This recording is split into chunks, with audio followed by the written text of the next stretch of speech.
दोस्तों नमस्कार। मैं हूं आर्किटेक्ट अशोक गोयल और मैं आपसे चर्चा करने वाला हूं एडमिशन प्रोसीजर के बारे में आर्किटेक्चर के कॉलेजेस में।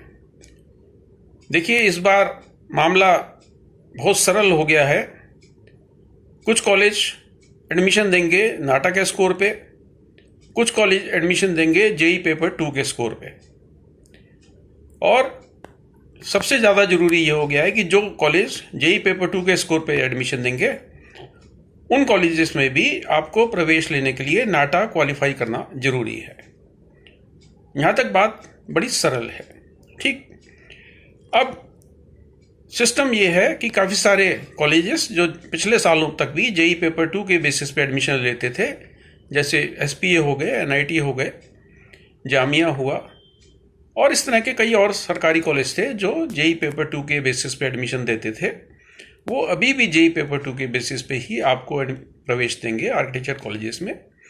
लेकिन अभी तक जो जानकारी उपलब्ध है उनके लिए भी आपको नाटा क्वालिफाई करना जरूरी है। बहुत सारे सरकारी कॉलेज पिछले साल भी नाटा के बेसिस पे एडमिशन देते थे और वो जेई का स्कोर नहीं मानते थे। वो सारे कॉलेज अभी तक जानकारी के अनुसार नाटा के आधार पर ही आपको प्रवेश देंगे। जब जो कॉलेज नाटा के आधार पर प्रवेश देते हैं वो 50% वेटेज 12वीं की लेते हैं और 50% नाटा की। यहां तक मामला स्पष्ट हो गया।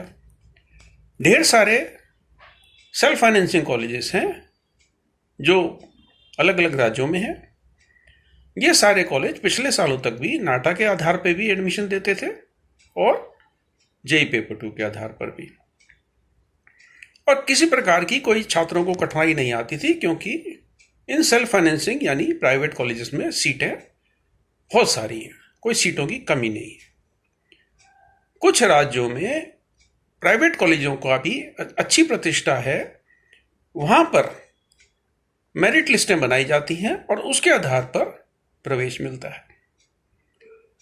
और वो मेरिट लिस्ट जो उस कॉलेज का नियम है, चाहे वो नाटा का स्कोर ले रहा हो चाहे जेई पेपर 2 का, उसके आधार पर वो मेरिट लिस्ट बनती है।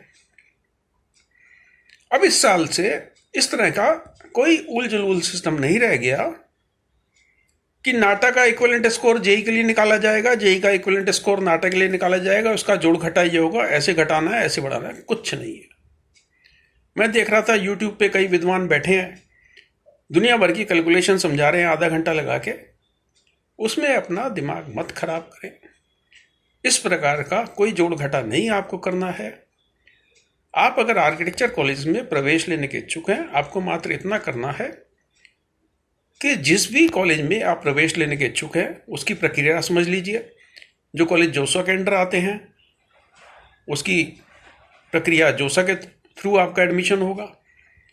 जो कॉलेज स्टेट काउंसलिंग के अंडर आते हैं वो स्टेट काउंसलिंग की प्रक्रिया आप देख लीजिए कि वो नाटा के आधार पर बना रहे हैं मेरिट लिस्ट की जेई पेपर 2 के आधार पर बना रहे हैं। जो ढेर सारे सेल्फ फाइनेंसिंग कॉलेज हैं उनकी प्रक्रिया आमतौर पे बहुत सिंपल है।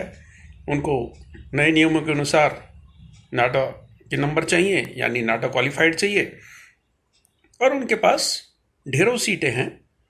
तो आपने अगर नाटा क्वालिफाई किया है तो कोई ऐसा कारण नहीं कि वहाँ आपको एडमिशन ना मिले।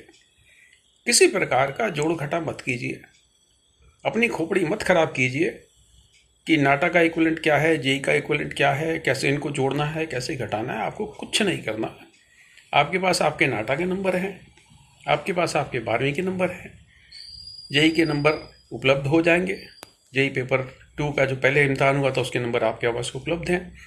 जिन भी कॉलेजेस की जो भी आखिरी डेट है उसके हिसाब से आप वहाँ पर आवेदन कीजिए, अपनी सारी जानकारी उनको उपलब्ध कराइए और उनकी वेबसाइट पे निगाह रखिए कब वो मेरिट लिस्ट निकाल रहे हैं और उसके बाद क्या प्रोसीजर है। किसी प्रकार का कैलकुलेशन करके अपने आप को फर्दर कंफ्यूज करने की ज़रूरत नहीं है कि नाटा का इक्विवेलेंट स्कोर क्या है, जेई पेपर 2 का इक्विवेलेंट स्कोर क्या है। ये सब बेबुनियाद की चीज़ें हैं। किसी प्रकार की आपकी इससे कोई मदद नहीं होगी और आपको और पैनिक में आप आएंगे। इसलिए जो सरल उपाय है वो यही है कि जहाँ भी जो एडमिशन की प्रक्रिया है उसका पालन करें, जहाँ आवेदन करना आवेदन करें, जहाँ जो फीस जमा करानी है फीस जमा कराएं और फिर मेरिट लिस्ट का इंतजार करें। मुझे उम्मीद है कि अधिकांश छात्र छात्राओं को इस साल आर्किटेक्चर में एडमिशन मिल जाएगा। आर्किटेक्चर कॉलेज में ढेर सारी सीटें हैं, और जो सरकारी कॉलेज हैं, जो जिनको ड्रीम कॉलेज बोलते हैं, जो प्रेस्टिजियस कॉलेज हैं, उनमें उन्हीं छात्रों को एडमिशन मिलेगा जिनका रैंक उनके हिसाब से आया। आपको शुभकामनाएं। नमस्कार, धन्यवाद।